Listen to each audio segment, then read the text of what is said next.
Is that June 21 what they requested? Yes. Okay.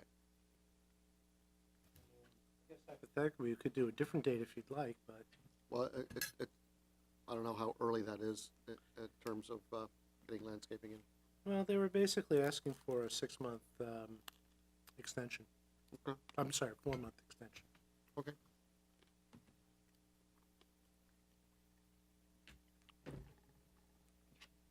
Looked pretty good, I think.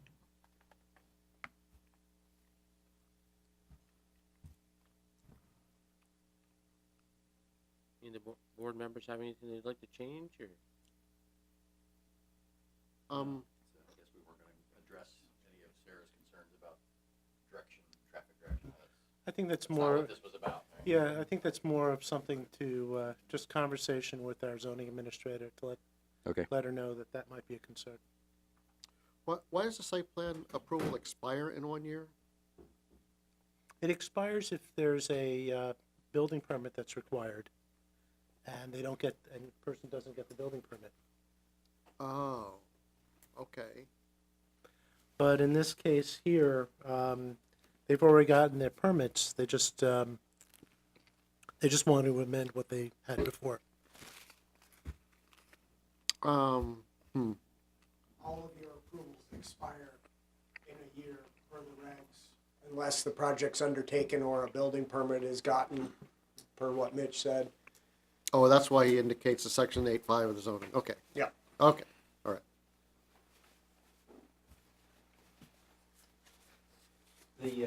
Mitch, the language there in conclusion 4, the request to relocate floor parking spaces is reasonable.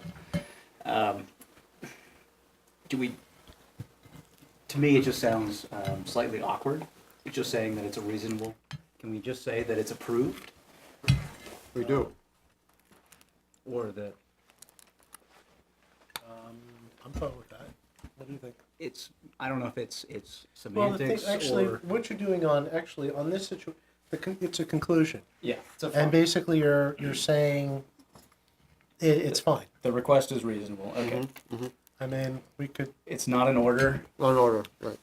right? 'Cause Are we making it in order? I imagine if you actually put the word approved there, that kind of. No, you don't want to put approved in the conclusion. Right. Right. And that's why I'm looking at whether we have the parking as an order. Well, we're approving their plan, which, All right, then it goes back to our discussion yesterday. So how explicit do we need to be? right, if it's really The last important, you It's need to be explicit, and if you can't talk about everything in their plan, right? right, but it's in the site plan that we're approving. Right. That there's 4 parking spaces that are being moved. Right. Okay. And if And they don't want to before- make the 4 new spaces, then we don't have to force them to make the, if we Well- put it in an order, we'd be saying you have to go make those 4 spaces whether you need them or not. Right, but before the zoning administrator can give a certificate of occupancy for the use permit, they have to be complying with the DRB conditions. So this would they basically have to build those 4 parking spaces before Suzanne's going to issue a certificate of occupancy. Okay. Great, thank you.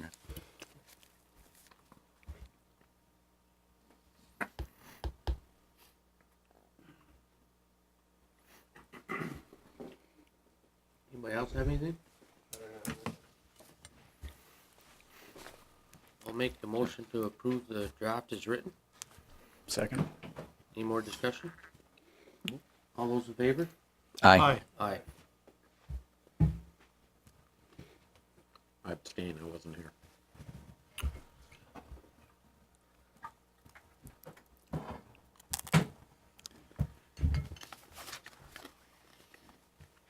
All right, up next is Bruce Wheeler, final plat approval for a 2-lot subdivision.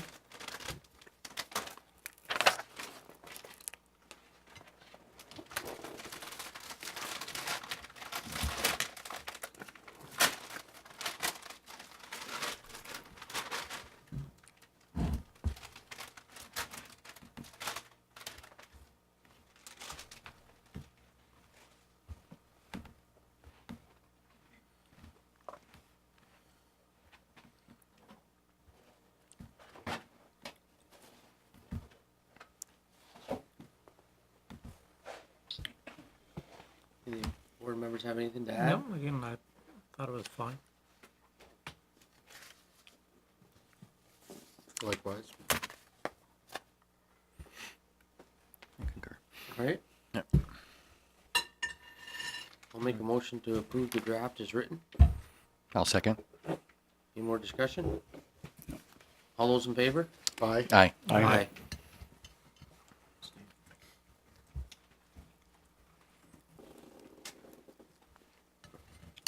So now we need to wait 18 minutes?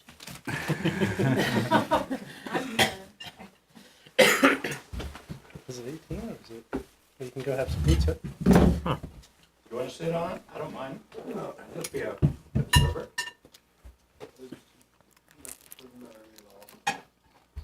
Do it, Andy. Go for it. Anybody need more pizza? The salad has been cracked open. Roughage. I can pass the bowl. I don't think anybody's had any salad yet. All right, pass the bowl. See how healthy all of you are. There is Italian dressing on it. I'll tell you what, I will grab some to make a, I don't know, there's green stuff on this piece of pizza. Yeah, Does that count for it's like a salad, I think.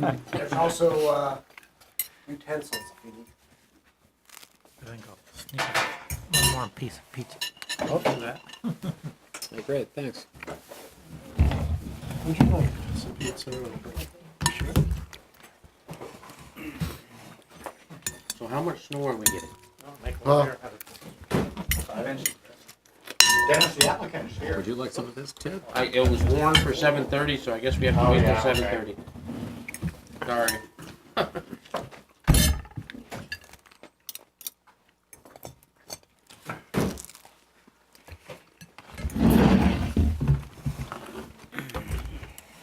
Those carrots are really healthy. Mm-hmm. Well, and hard to pick up. That's why they're all sitting on the bottom. Was there any other business Salad. next week or plans or anything? Well, I can just tell you that the next number of weeks, there are a number of different applications on its way. Let's see. Next week, we're going to have, or I should say not next week, next meeting, we have a expansion of a non-conforming residence. They're basically tearing down a residence and building a new one, but it is within the lake setback on Pine Shore Drive. We're going to have a site plan application for a property that's going to have, in the village area that has, that's going to have, going from 3 units on it to 4. And the week after that, we've got scheduled a, or I should say the meeting after that, we have scheduled a, actually, wait a second, which one? Right, an amendment to a very interesting amendment to a previously approved subdivision. They are changing a building envelope and a driveway location. Actually going away from a lot of wetlands that happen to be there. And the meeting after that, there's this, I don't know, this small little store that's on the agenda, something called Hannaford's. I don't know. So we're talking about April for Hannaford's or something? Yeah, Hannaford's is scheduled for April 17th. Are we gonna be upstairs or? That's going to be an upstairs meeting. Although I'm tempted to bring him here, but and put about 3 things before that. But I think we'll just have them by themselves and have them upstairs. Okay. Are you still waiting for your 7:30? Yeah. Can we do a quick tech check with regard to iPads and people getting access to Goodreader and all that jazz? Mine didn't Dick had a upload. problem with his. Mine didn't upload this time. So we have an update. Are we authorized to? So there was a major operating system update at the end of the year to iOS 11, and I sent you out an email. There's been another one, but that major update was, takes a long time to go through it. If you haven't done that, I can resend you the email, and you can do that.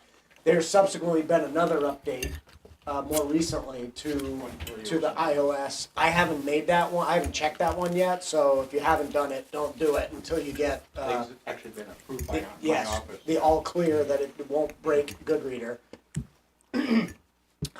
Beyond the Apple iOS updates, you know, the operating system updates to the iPad, there have been several updates to the two apps that we use, Dropbox and Goodreader itself. And those, feel free to make those updates. To do that on your iPad, on your home screen, you touch the App Store icon, and then at the bottom touch Updates, and it will tell you which ones have been done recently and which ones are waiting to be done for Goodreader and Dropbox. But there was also the question about adding the 2018 folder, and so that you could start syncing this year's meetings. And I just want to make sure everybody's been able to do that, because if not, we could do that real quick for anyone who's not there yet. Has everybody I got have been the able to. You haven't been able to? I have. You have been able to. Has anybody not been able Surprise, surprise. to? I'm a little surprised. Has anybody not been able to do the 2018 folder? I don't think I've tried. Okay. I've done the 18, but this last, But this meeting didn't sync for some reason. right. Okay, so maybe it's the same reason, So I did the Dropbox and the Goodreader update. and then it synced for you? It seemed to sync, at least it started, and it went through and it looked at all the things that I already had. Yeah. And compared. Yep. But when it came to downloading the new stuff, I got the same, Oh. could not connect error or whatever, some sort. Okay. Well, it wasn't exactly the same error, but it was something to do with paths or something. We can try it again. Maybe what I ought to do is just Well- delete today's folder entirely and then try syncing again. Yeah, since we have a few minutes, maybe I can just circulate and try to remedy some of these problems. Let's work on yours first. So if we just try to just resync. Now, March 20th, we're So meeting, first of all, you yeah? got a Wi-Fi signal, so that's March good. Oh, Yeah. good point. Next meeting. Yeah. I will be. We just back. You will not be done. instead of doing paper. So I got rid of the 2017. Oh, that's interesting. I got, Well, you still want the 2017. oh, that's why. I I screwed don't up. know the technical. Because 2017. I this year will wanted- also Well, likely be here sorry, on the the 20th. 2017 directory is I have a here. meeting in It's Concord, just New not Hampshire, syncing and I anymore. doubt it will. Townspeople can Oh, I make got I'll be you. probably traveling back. Yeah. Should be, yeah. So the directory's still there. I just don't have it set up to Thank you for sync. You letting don't need to sync it letting me know. And I just noticed all these things. So I had downloaded. I like Let me just get paper. rid of those things. But, That's probably why I was bitching about I know. a conflict. I like Sure. things like That was my 2016, which was there. So All right. the last time I tried just to resync this First guy. off, Sarah, Went through that, which seemed right. over here, you had Greg, Actually, the last time I tried is when it told me I had some. Okay. who were, Okay. this is Dennis, Sync this conflict. is John. John. Yeah. The 17th one? Over here, So we can well, try- actually, Probably have to bring my, this is where I saw John again. Hopefully I And don't also, load up all that stuff. So Hopefully I won't it could be because I downloaded them individually. I tried to do the sync and it didn't work. I haven't It may been in also be the way you contact. set up the 2016. yes. 6-0. And then you've And then got I think I got the rest, yeah. And you've got the it's all been in the last year. 704.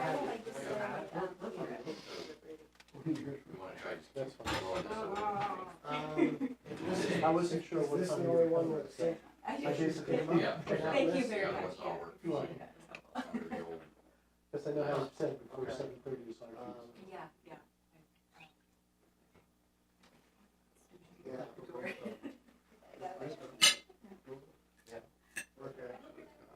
So here, let's try the big sync. Let's go back up to. We're gonna do, big sync there. This is mine. So this is an application we have today. Yep. So, let's see. Report. So, town. Yep. So, Yeah. yeah. Yeah. Right. Oh, downstairs. That's not ours. It's a, Is that, that's Ginny Iverson's. Ginny Iverson's? Yeah. Okay. Yeah. I'm on Baldwin Road. I'm Okay, yeah, we're the old property the that house she on had. the hill. 15 So you're years part of ago. that property? Yeah, so Yes, what but I that want to property's do been is split I into want 3 or to, 4 pieces, and we're the old house. I wanna blow When away the your old barn 2018 quote. down here. So we look at the back of her, There was big something new that house. didn't go right. Ah, You said okay. that, well, Oh, you must be. We're on Baldwin Road, Yeah. and we're high on the hill, so we look back on our unlandscaped back. Yeah. But it's a very beautiful So you're, property. you're back here, looking at her, and we're over Well, I'm not sure where we are, I guess we'd be Yeah. west, yeah. there. Yeah. Yeah, we got the tump around back there in the French property, which is kind of all over here. Yeah, we used to cross-country ski through there. Yeah, so Phil has a nephew who's been developing some All houses we back need is there. the ones you've annotated. Anything else? is dirty discussion, right? So if you just walk through just each put of 'em in the the meetings, we can see which ones. So that's what we get. Let's make it easy. People probably don't wanna do it then. Let's just put it on a chair. and Looks like a decent machine. When you annotate, Let's take care of should be a it later on. separate file created with the same name. Right. So if you don't see any of those, then you didn't annotate anything in here, so we don't. No, I'm sure. Let's put it on a chair. If you're done with it. If you're done with it. What's that? Are you done? No, I'm done with that, yeah, okay, over there. Yeah, I just was gonna put this. Makes sense. That's what explains.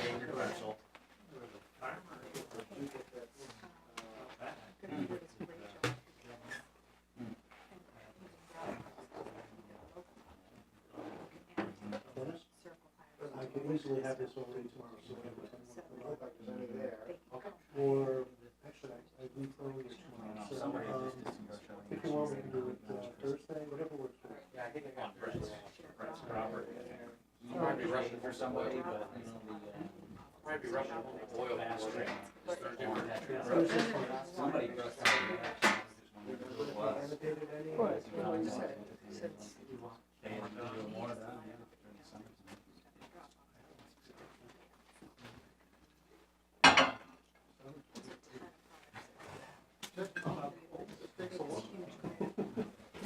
But you know what's really good is you can take these chocolate chip cookies and warm them in the microwave for 10 seconds. Why are we waiting? Because the meeting was warned. This is, So let's see if we can say. the training was sort of. It probably doesn't matter, it's. Originally gonna be next week, It's only that one. but we only had one thing for this meeting, and a couple of things that would seem to be possible for the following meeting. And Hannaford's was actually a week, a meeting before. Yeah. It was gonna be a situation where somebody would actually apply, then they'd have to wait almost 2 months, 3 months to actually get on the agenda. So we switched this up to there, and then all of a sudden Hannaford's contacts us and says, can we move it back 2 weeks? Okay. So it kind of opened up a couple of meetings in between. But since this was originally warned as a 7:30, we changed it and we had to wait. Just in case somebody comes by. Hey, you know, whatever. We actually believe in following the rules, so that's the deal. Yeah. It's a little oddity. It doesn't happen too often. Right, no worries. But we were trying to work it so, we go to. you know, we didn't put somebody else in a very bad situation. Yeah, no, and I appreciate that you pulled us in. We're very happy. Look the same as our, upstairs. I think that's part of the problem. Now, did you say that the Hannaford's meeting is going to be Just be able to click on that. Only go to DRB. So you said Hannaford's was going to be upstairs. You think that's going to be a small meeting because it's just with them? Is that what I heard you say? Okay. Because you were telling me last night. No. Somebody brought up the fact that they had a really hard time hearing upstairs. And a number of grab people our said, extra just you wait, iPad come to for downstairs Mitch. meetings. This sounds really great. And so if the next big meeting, a lot of people are going to be upstairs, you're going to have some. Mitch, can I grab the iPad from you so I can use it while working with, thanks. Anyway, I just thought I'd let you know. It's probably in the minutes, because somebody, everybody in his, over here upstairs, got the sound system. Peter, Peter. Homer Zion. Oh, yeah, yeah. So, anyway, if that's a big. He knows that room, I'm sure, very well. Yeah, and everyone assured him that this room was way better. Yeah, but, I mean, In in some some sense, it would be nice, and, yeah, we'll have everybody standing What's up. me though, is that you're. It's just one- Yeah, okay. it's one of these, Mitch. Do you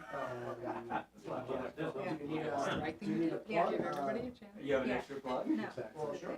All right, Sure. cool. do we need it for our later conversation? Uh, I'd love to just come. no. I think for this application. Bring a let's popcorn. I was just looking to Bring my compare. education. If I could look at it for a sec, yeah, let me just get this one up first.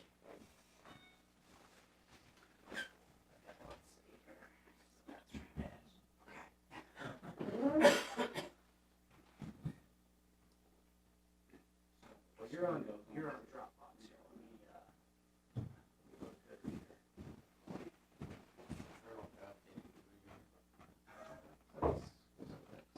Sure, look at mine. Funny, okay. So, did you select some options and, I actually just clicked, try to keep the winter blue on the wings. well, we can blow it away and start over. Why don't we But if do it that? does show it's. Yeah, but sync. let's start over. I want to make sure we get it right this time. Now you got Alex. Oh, right.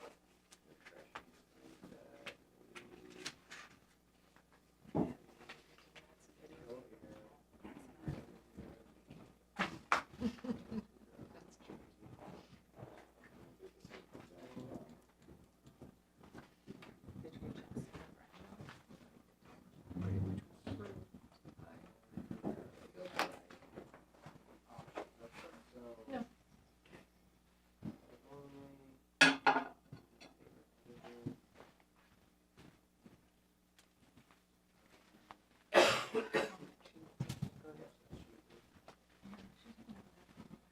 I mean, I said.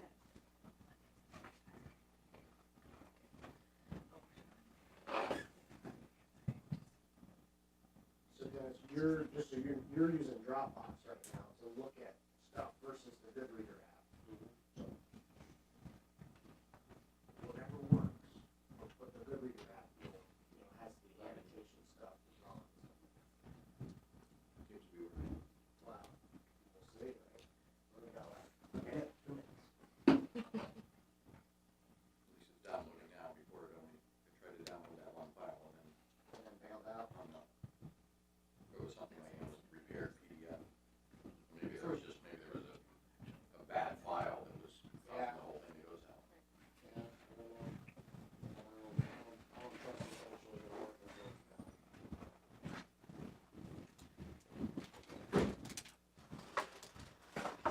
So, John, you also had, problems with GoodReader, right? Did all that, but it wouldn't sync the, That has the intro. Wanna see the movie? okay. Actually, I can put it on camera. All right. So- Really entertain people. Yeah, it's around the big screen. I should put that on.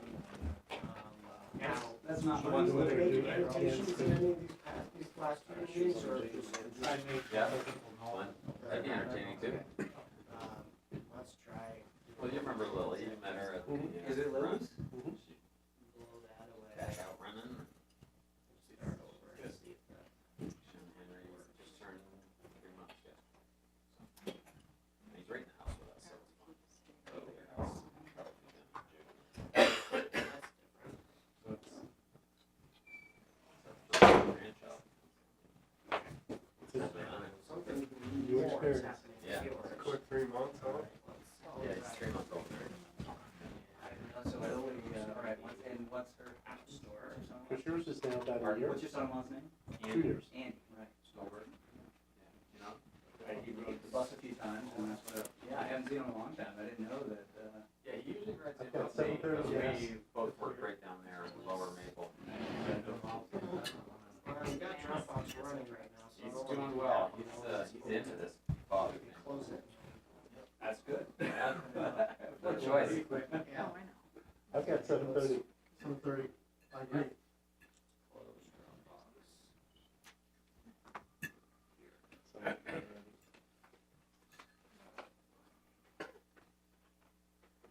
As soon as that's done, you can get Dropbox back over, and then we can test GoodReader after. Yeah. All right, up next is Gene Thompson for conditional use for an accessory.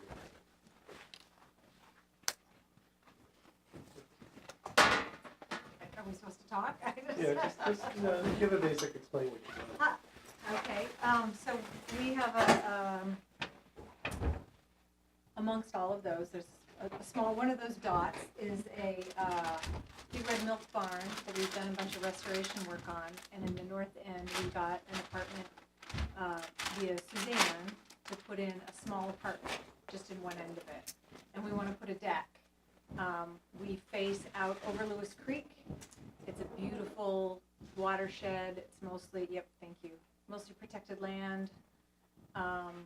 And we'd just like to put a little deck out there. That's pretty much it. Okay. And since they're changing the exterior, they need to have a conditional use approval. Okay. Is everybody ready for that? Anybody have any issues with it? This is an outrageous application. Worth waiting 20 minutes for? There's no, the deck is not contingent on it staying an apartment or anything like that. No, they could have actually gotten the deck and, regardless of the apartment.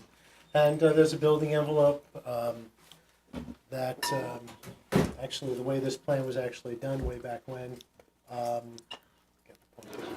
there's a little area here that was then modified, but that's not in it. But the rest of this here is the building envelope, and that's clearly in it. So there's no setback issues, there's no area issues, there's none of those. It's just they're required to get this particular approval when you have an accessory apartment that changes the exterior. And in the deck, that is a change to the exterior of the building. Okay. Well, I'd open it up to the public, but I don't think anybody's here for that. I don't think we have any public, no. I'll make a motion to accept as written. All right. I'll second that. Any more discussion? All those in favor? Aye. Aye. Thank you. Thank you. Did today's meeting 4 for 4 today. Thanks for waiting. Oh, I'm sorry. Good luck with the town. And by the way, just Decisions and finish have those. something from you. And then Did we start this 7th? we did. Oh, okay. Since I've already done other business, all that's left is training. All right. All right, Can I up switch next places with you? You can switch places Town with me. plan I training will, session. I will disconnect. You're starting at 7. Sorry, everybody. didn't read the emails. I'm gonna disconnect you. No, I didn't. Do we want to have this videotaped, or do we want? Oh, yeah. Yeah? Sure. Yep. Sorry. Do you want your seat? Which one is this? Me? Oh, no, it's fine. This switch, is it this I one? actually, it will be better for my neck to have this thing Watch go if I straight. could. Yes, please. Thank you. Hey, that- I will. Yeah, I don't just take up all these seats. I did, I think actually, years ago. That easier? Is it easier if I sit back a little bit?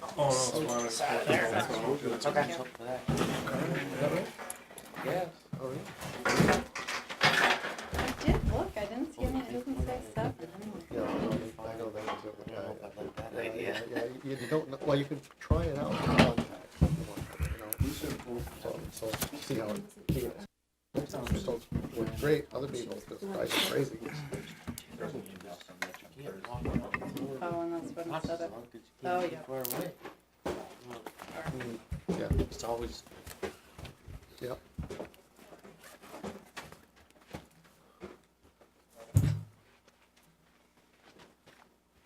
I find as long as the light's nice and the contrast is good.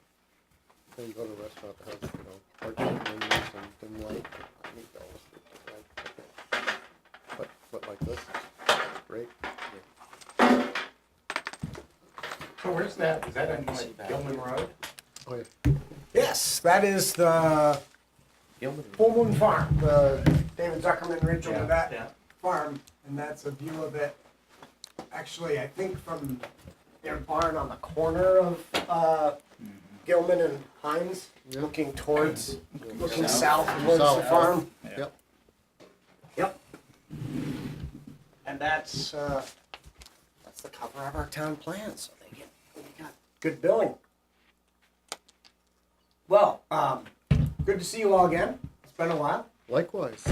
How's everything been going? Pretty good. Has Mitch been keeping you on track? Yep. All right. It's all dawn. So really all Dawn that's keeping you on track? Yeah. Well, as long as you're all behaving. So, as most of you know, the select board adopted a new town plan in the fall of last year. And this was after several years of work by the planning commission. And I'm making the rounds now this year to all the committees to review what the plan says and more importantly, which action items each committee has been tagged with. And I'll explain a little bit more about that as we go along. So, as you know, development review at your meetings is driven by regulations, and the town plan is not often invoked because your Bible is the zoning regulations and the subdivision regulations and the official map. But those regulations come from the vision that's expressed. They are supposed to help implement what the community is looking for, and what the community is looking for is in that's set up in state statute. It's become more stringent over time through legislative changes, and we will be evaluated by the Regional Planning Commission in 8 years or 7 years now, when our town plan expires, to see if we've made progress, and to some extent to see whether our regulations are keeping up with what our vision is. So it's always good when you're a regulatory body to pay attention to to the actual regulations, but to also have the context in mind, to understand what the community is looking for, so that as you look at projects and interpret the regulations, you can interpret them correctly. So the town plan is built around narrative and also action. So you'll see throughout the plan, which is available here if anybody wants a hard copy, and also on the town website, you'll see action items that define what we're supposed to be doing to better accomplish the vision, as well as background on what's important, what backs up those action items, why we're talking about them. There are over 200 of those action items in the town plan, so even if we have 8 years to do it, we won't do all of them. It's more than any one community can accomplish in that time period. With that in mind, the town plan is a forward-looking document, and it looks beyond just that 8-year planning cycle. So, we think 10, 20, 25 years out, and some of these action items, will take that long. Within those 200 action items, the select board identified 16 that they felt were top priority action items. So those we will be beating the drum about every year for the next 8-year planning period. When do we go from 5-year to 8-year planning period? 2 years ago, the legislature changed that. So it used to be a 5-year period that town plans were good for, and many of us in municipal planning were arguing for a change to a 10-year process or 10-year period because you spend an awful lot of time creating a plan. You'd like to have a little bit more time to actually do something with it. And 8 years was the compromise. So, yeah.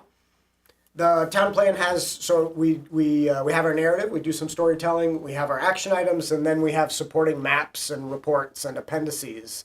So if you ever peruse the plan, you'll see references to things like the housing needs assessment, which was just updated a month or so ago. You'll see reference to the green space plan that the Conservation Commission spent many years putting together.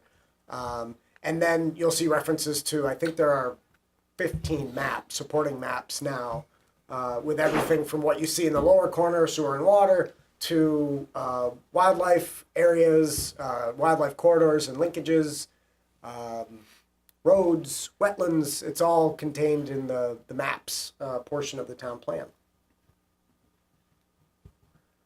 So I want to talk about the action items that your board was tagged with tonight. But I thought before we did that, I would just give you very quick overview of what the town plan actually says. What is the community's vision? Well, it's broken up into chapters, and I'll just walk through them very quickly. The first chapter is just introductory in nature. It presents the vision statement for our community. We do have one. It talks about general strategies and objectives. These are sort of the mom and apple pie objectives that many communities put in their preamble or their introduction to their town plan. And interestingly, it talks about what we've actually accomplished in each of the planning cycles for the last 20 years or so, which it's only a page or so, but it makes some interesting reading, especially for those of you that are new on the board, to see what we've actually done, how we've implemented our previous town plans. I will say that this town plan was not just a minor revision of the previous town plan. This was a sort of a major rewrite. We went out to the community. We did surveying. I'm sure many of you remember this in the last few years. And the whole plan was reorganized. Many of the action items from the previous plans were carried forward and sort of tweaked and revised. But the organization of the plan itself and the thinking behind it did shift a bit in this plan. In any case, chapter 1 is introductory in nature. Chapter 2, we get into the meat of our demographics and our recommendations regarding housing. And the takeaways from this chapter in very high-level terms are, we have an aging population. This is not a surprise to anybody who's been paying attention to Vermont news for the last 10 years. Vermont has an aging population. Hinesburg is no different. And because of that, our housing needs assessment that we just completed said that we have a bit of a mismatch for that aging demographic. We have a lot of home ownership in Hinesburg, more as a percentage of our overall housing than most communities in Chittenden County. We have, what that means is we have less rental properties in Hinesburg than most other Chittenden County communities have. And most of our rental and home ownership housing opportunities and stock are in the 2 to 3 to 4 bedroom categories, which is not what we need. At least we need more 1-bedroom units for these folks who are aging and looking to stay in Hinesburg and not necessarily move into South Burlington. We also need those smaller units for young families that can't afford our high housing costs and are looking to get a start in Hinesburg, many of which are looking for apartments, which we don't have enough of. So in any case, this chapter talks about those demographics and talks about what the needs are to pay closer attention to our production of senior housing and to make sure that we push for more affordable housing. So one of the interesting notes from the housing needs assessment that was just recently updated was that the Green Street project, which was Hinesburg's first affordable housing neighborhood, not just a single unit here, a single unit there, but an actual neighborhood with 23 or 4 affordable units, was great, satisfied a really important need, and the consultant said, build another one. Heinsberg has enough need right now that the market could absorb another project of that magnitude with perpetually affordable units. So this chapter talks about those needs and the fact that we have more work to do on that front, and hopefully we can partner with the development community to help us achieve that. Chapter 3 is the land use section. This is your bread and butter to some extent. This is the chapter that talks about the different zoning districts in town, talks about what they're designed to do, what differentiates them, and talks at length about our village growth area, which is where we're really planning for the largest slug of future growth and development. And some of the highlights from this section of the plan in terms of recommendations talk about continuing our vision that was sort of formalized in the 2005 town plan for continued village growth, but with a bit more care towards infrastructure limitations and phasing as a result of those infrastructure limitations. The Planning Commission has also been tagged with working on better design standards, hopefully to help your board make sure that projects that happen in the village growth area can inspire some pride and appreciation from the community, as opposed to concern and fear about what those developments might look like once they're built. This section doesn't talk just about the village. It talks about our rural areas and reiterates what I think all of our town plans over the last 20 years have said, which is Hinesburg is a rural municipality. We're a rural town, and the bulk of our community wants to remain that way. So we value our agricultural lands, and we do everything we can to try to keep those landowners going with regard to working farms and forests. And more innovative uses like these integrated agricultural uses, one of which you've seen come through your board. And we're also interested, like most communities in rural Vermont, in protecting our sensitive natural resources, whether they be wetlands or wildlife habitat, steep slopes, streams, all of those things. Chapter 4 is the economic development chapter. This is a new chapter in the town plan. We didn't have one before. It's a required element by state statute, but we actually beat the state and started working on it before they required one. So our relatively new economic development committee primarily wrote this section of the plan. It talks about what our strength, it does a minor SWOT analysis, strengths, weaknesses, and looks at our existing spread of businesses. Some of the highlights from this section in terms of what we're looking to do is to really focus on the key municipal infrastructure that Hinesburg provides in order to allow businesses to flourish here. And as most of you know, water and sewer are problems at the moment and things that the select board really wants to tackle and spend time and energy on. But the plan talks about more than just water and sewer. It talks about making sure that we are investing in our sidewalk infrastructure, our telecom infrastructure, our trying to work in partnership with our utility providers to make sure that we have three-phase power, especially to southern Hinesburg, where the Industrial 1 district, where Hinesburg Sand and Gravel is located, actually has a chance to develop at some point. Right now, it probably won't until three-phase power gets there.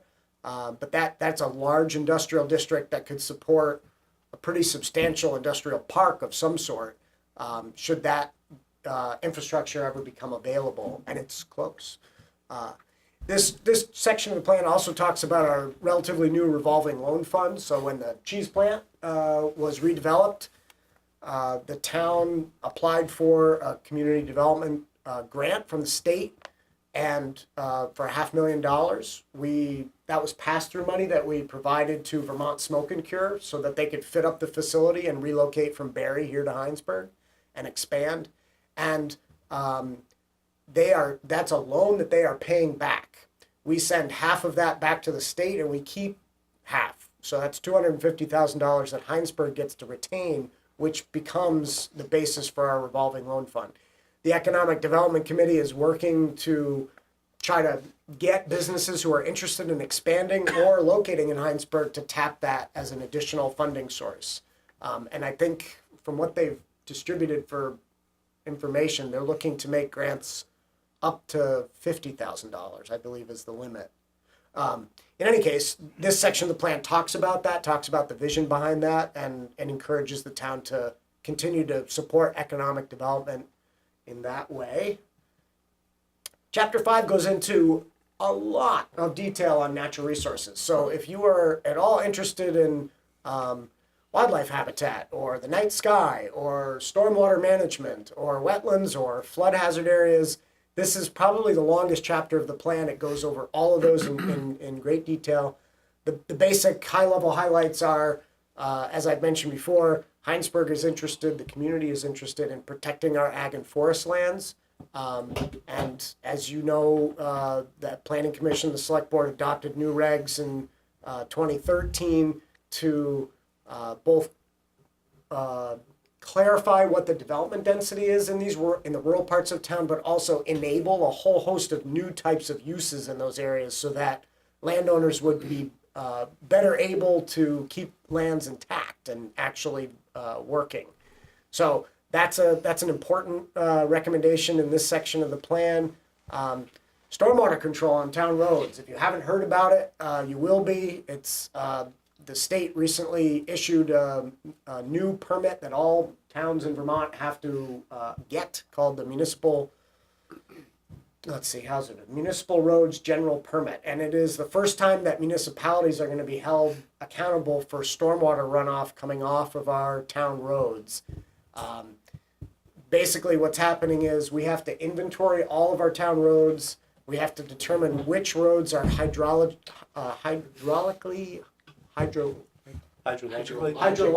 thank you, connected to our waterways. And for those that are, we have to identify erosion issues and repair those over the next 20 years.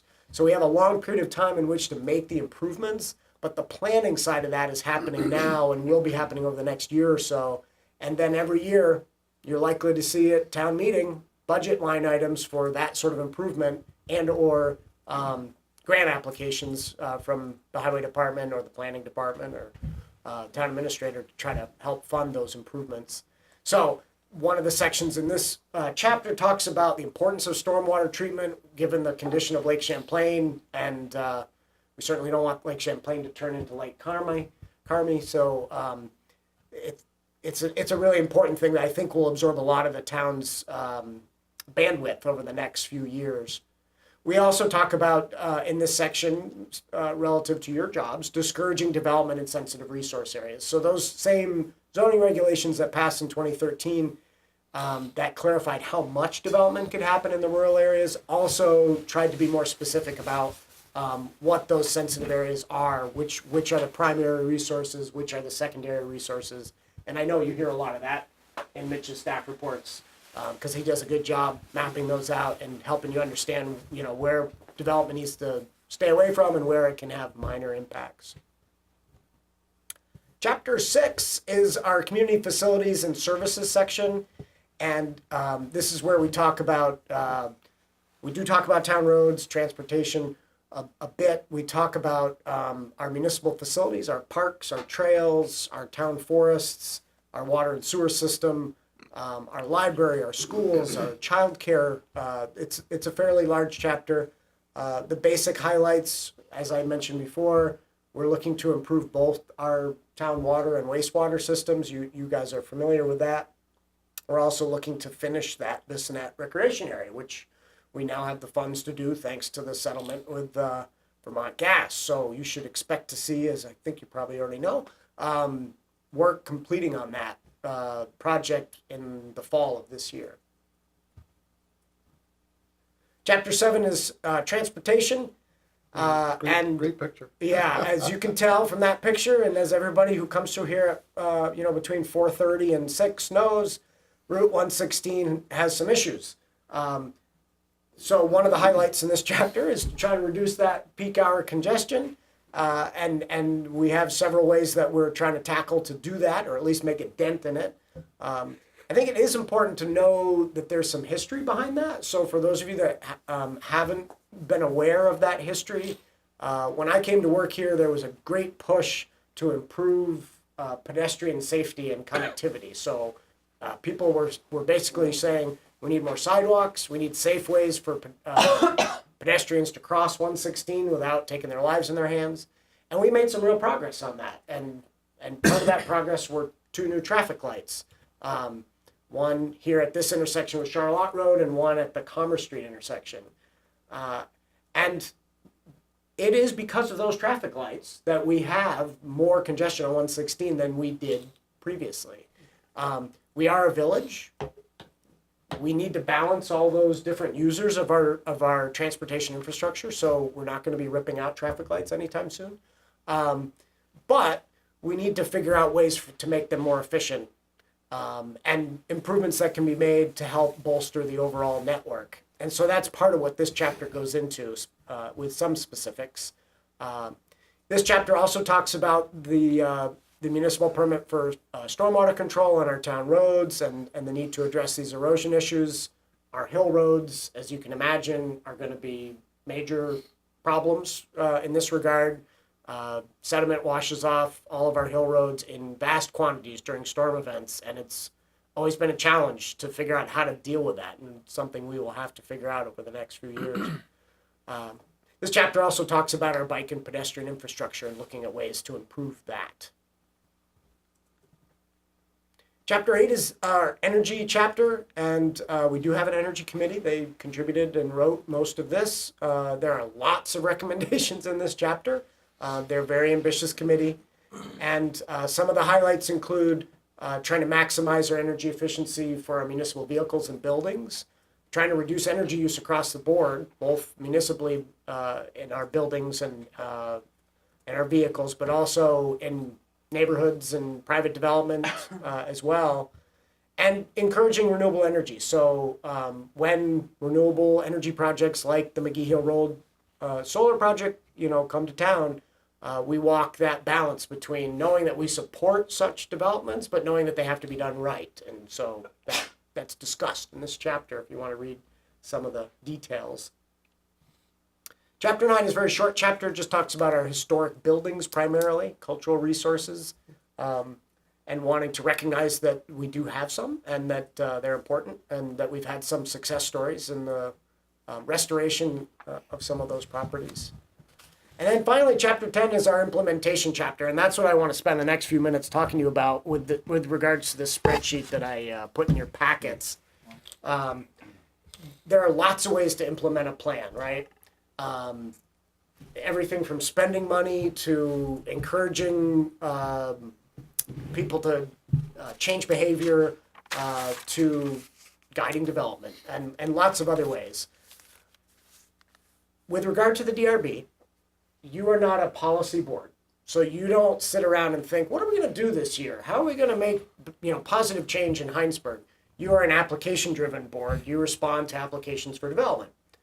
But you still have a role to play in implementing the vision. So does anybody want a hard copy of this? If you have it in front of you, I won't pass it along, but I've got extras if anybody wants a copy. There you go. I'll take All right. Here, take one and pass it along if you like. I'll put it up on screen. You got a few?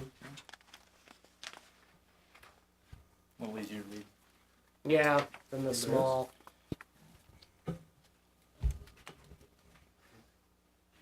No, I looked at it.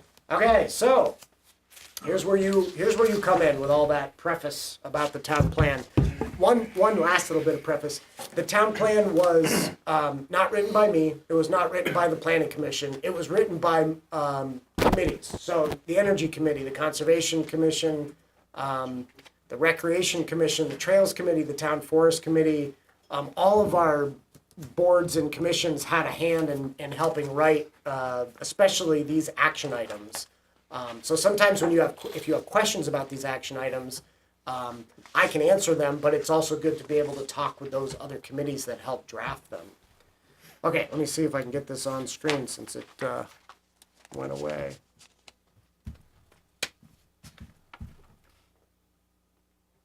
There we go. So, as I said, your board has a role to play, and I just want to walk through the action items that you've been tagged with. Some of these action items are relate to specific regulatory provisions that are in the zoning and subdivision. So they're going to look very familiar to you. You're not going to have to do anything really different. And I'll show you some examples of those. Some of these are not related to specific regulatory provisions and are contextual, right? So they're going to help you sort of understand the town wants this to happen.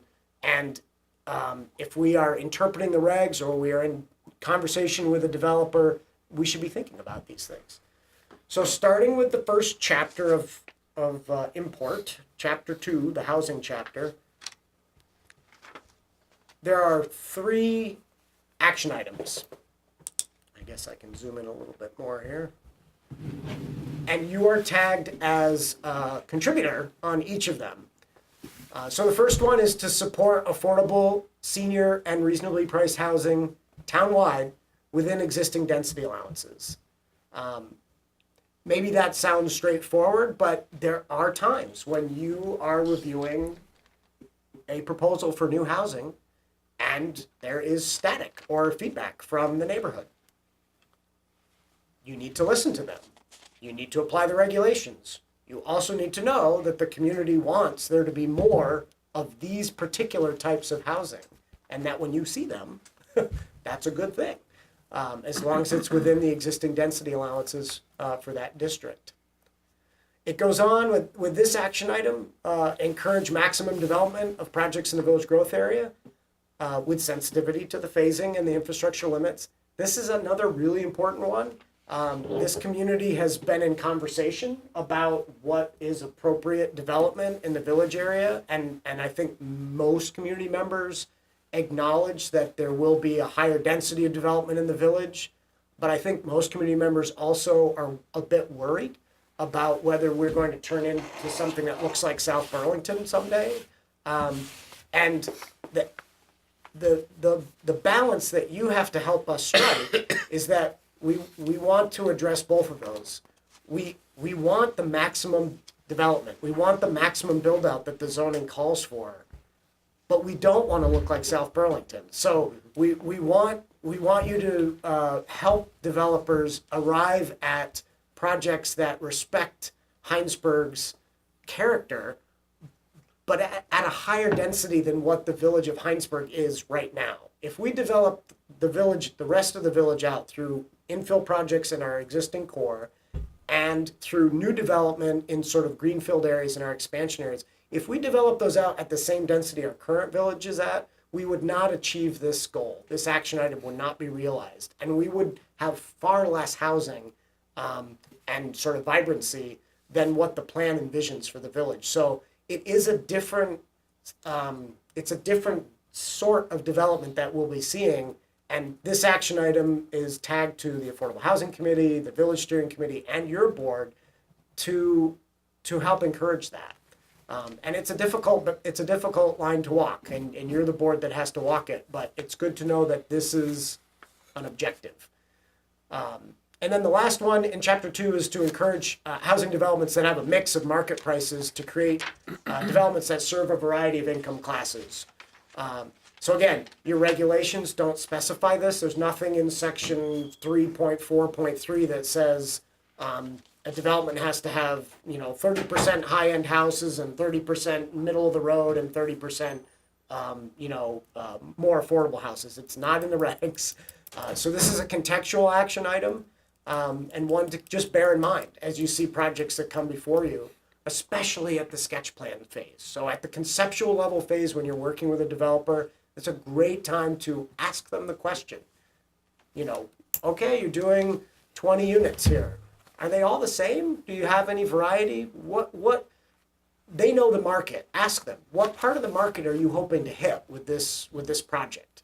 And what are you hoping to hit multiple pieces of that market? So these are some of the action items. They're all listed as ongoing, which means that we'll be doing them forever. There's no finish line to cross. It's just things to bear in mind. Now, Carl Bolin, who I'm pointing at with this fancy laser pointer, is from our Affordable Housing Committee. Carl and I were chatting when the new housing needs assessment came in just a month or so ago. And Carl, I didn't know if there was something you wanted to emphasize in this chapter, which you helped write. Oh, well, I didn't come with that in mind, except the key finding of housing needs assessment is we're lacking affordable housing even after Green Street. It sort of kept us in the same place we were, which is treading water, and people wanting to buy something affordable or rent something affordable. It's really hard to do. Do you think that's unique to Hinesburg, or you think that's kind of all Chittenden County? It's all of Chittenden County. No more it's unique here than anywhere else, or do you think? You might have compared it somewhat. It might be worse than some and I better didn't- than others. Okay, but, I just was wondering where we fell. What he did say, as I mentioned before, is we are different from the rest of the county in our rental Less stock. rental. We have less, as a percentage of our total housing stock, we have less rental than home ownership than the rest of the county. And that he saw as something that a lot of these big projects that are getting ready to come in front of you could address. And he specifically called out those projects as an opportunity to sort of change that balance a bit. But isn't that a good thing, that you have people who own the homes as opposed to transitory renters? So we should have a very large permanent population because people have chosen to buy their homes here as opposed to just rent and move along. No, actually, it's not. You see, rental properties, people live in them for long periods of time. Some people, not all. So they are homes for people, even though they don't own them. But B, rental properties are key for certain sections of our demographic, and the two that have a hard time finding housing are seniors, are elders that are looking to downsize and find their way into a more affordable unit that has less maintenance, that may not be a home ownership model, and especially young families, and even young professionals who are looking to build families. They need that rental housing, at least for a period of time. And I don't know if you guys pay attention to Front Porch Forum, but it seems like every week there's at least one or two posts saying, I'm looking for a rental, either a house or something. I'm a young family. I can't find anything, and I think that's a testament to the problem that we have right now. What is Carl, do you know what the ratio is of rental housing to owned housing in our town? It is definitely in the needs assessment. Probably.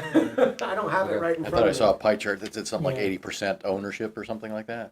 That sounds about right. Yeah. We have less than 20% of rental, even with Green Street adding those 24 units. 22 are affordable. And the assessment said he would have expected us to have at least 25%. The other major thing is the number of young adults in our community is rapidly declining. And, those are people like coaches and all kinds of things that you want in your community. And we're also rapidly aging, which is probably true for all of Vermont. But we're losing younger people. It's because they can't get in. There's several people on our Affordable Housing Committee whose children cannot find a place to rent or buy here in town. Ideally, what should be the percentage? 25. Well, he would think Hinesburg would be 25%. But that's like Instead the of low less than end, but what would be? the Nationally, ideal? Mitch, I think it's somewhere like 60% home ownership is what I see. So it's quite a bit much more. Yeah, No, Vermont's urban. different from the nation Yeah. because we lack the urban centers where there's a lot more rental. renting, But the Hinesburg situation is different from Chittenden County, and that's sort of the most comparable ballpark that we play in. So there's an opportunity there to And as address far that. as like us on a DRB, and we're asking, are any of these going to be rental? To me, that's a hard question, because that's saying whoever's building this project wants to basically become a landlord. Do you know what I mean? Like, that's, Well, not necessarily. Not every developer retains ownership of the projects that they build, even rental projects.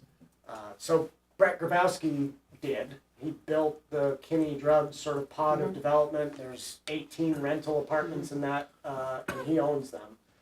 He doesn't have to own them. He could sell those at some point to another landlord. The Village Heights development, which is near you, is a good example of that. That was built by a developer. It was sold. It was sold again just a couple of years ago. It's a money making. and is that something, opportunity. I mean, we can ask that question as a board to people that are coming through with projects, but is that something you counsel them on when they're coming through with a project, that there are people who are interested in owning rental properties and trying to To be honest with you, connect Sarah, those? I don't think I've ever counseled anybody on that particular issue. I've counseled them more on trying to ensure there's a variety of housing types. So, hey, let's not make them all single-family homes. Can we do some duplexes? Can we do some multifamily units? But can we do some mixed-use buildings with commercial below and residential above? But I don't think I've ever talked to them about whether those were rental versus condominium ownership versus single, fee title ownership. So it'd be an interesting thing to sort of add to the conversation as Mitch and I talk to folks who come through the door about that need. Is there any plan to put a mechanism in the ordinance to make some of these things a requirement instead of us simply? Yeah, so as you can see, the Planning Commission is another lead entity on two of these action items. And I think that this one in particular, encouraging housing developments that have a mix of market prices to serve a variety of income classes, is something that the Planning Commission should look at as a possible regulatory change to not just ask politely and encourage, but to maybe require. They haven't gone there yet, so we'll just have to see, if they do. And or change because right now they only have to have like one affordable unit, right? In order Yeah. to meet a density. That really isn't. The inclusionary zoning provision in our regulations was well intentioned, but it's not clear to me that it's achieving any substantive amount of affordable housing. So it probably bears looking at again. But what I talked to Carl about and the Affordable Housing Committee is that my perspective is it's not the required affordable units that gets us to our goal of having more perpetually affordable housing. It's our partnerships with nonprofit That's affordable what I was housing thinking. If you developers. had kind of like a reference list, like, it's not so daunting. Here are people that are willing to partner with Right, you. right.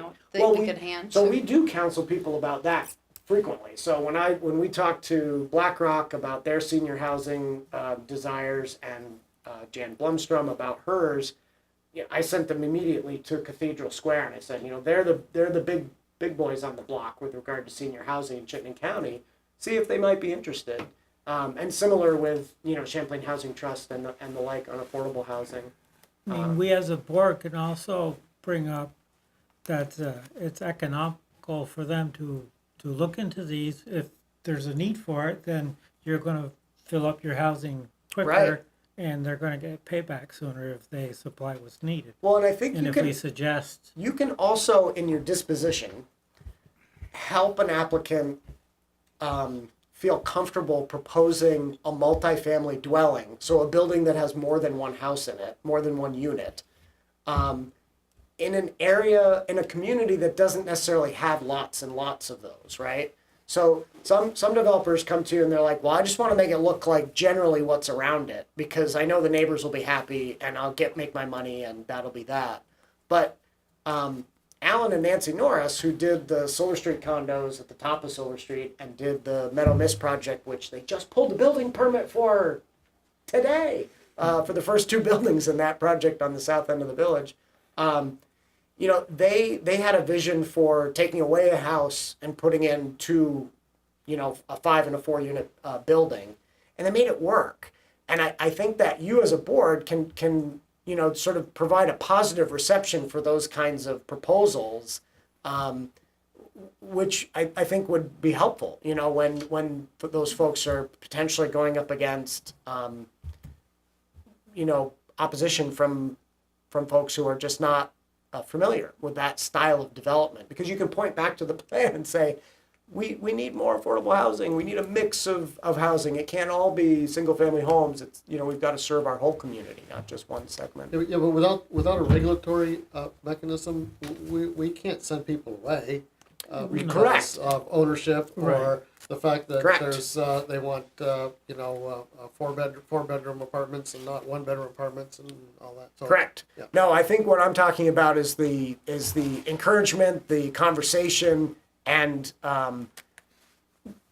the ability to provide a positive landing in what can be a regimented regulatory environment. Yep. for a developer or a landowner who's looking to do a project that meets our vision.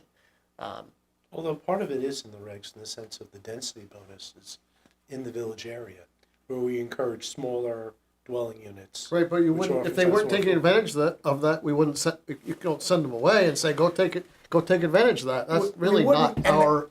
And the Planning Commission talked about whether we should have, back in 2005, whether we should have minimums. So we talk about a minimum lot size. They talked about, well, should we have a maximum lot Yeah. size so that you don't eat up land?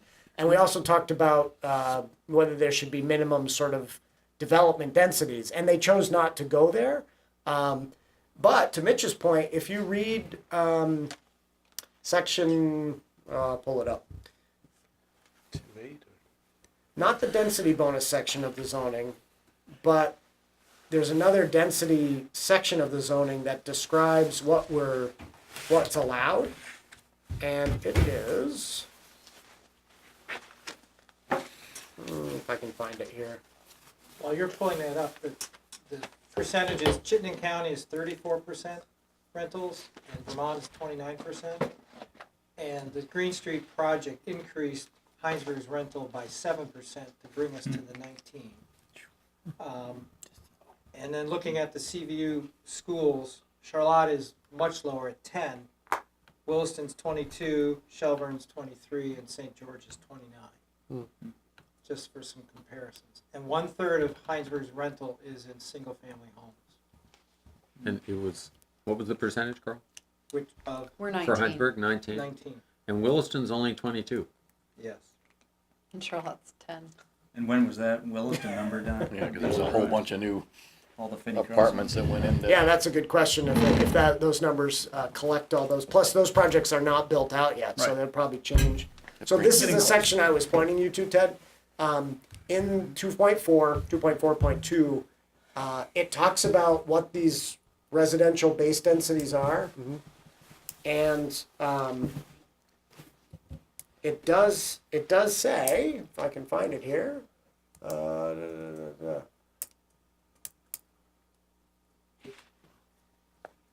projects are encouraged to build to the base density and preferably higher to the maximum allowed density by taking advantage of bonuses. And then it lays them out. You're right. It's not a requirement, but it is a place to point to if a developer is embracing that vision, and either another committee of the town or a neighbor or some other entity is coming in saying, well, that's not in keeping with Hinesburg. You can say, well, let's design it so that it is, but the density does, we do want that density. We just maybe need to do a better job, organizing the shapes and the arrangement and the green space associated. And it's something that actually comes into our office where someone comes in with one of these developments, where we say, oh, that's nice what you're proposing, but you could even do more if. And that's the application of these regs. I think the planning commission, at least, just maybe more speaking for myself, I think the extent of these density bonuses are so substantial that it so substantially whacks out the character of what you would end up with, that we're not sure that we're quite at a point as a town where we have that ratio correct. I mean, to give 100% density bonus, that is a severe adjustment. Yeah. And if you imagine the feeling of a particular neighborhood with that kind of, that's definitely under reexamination. And the idea of a mandate or some kind of,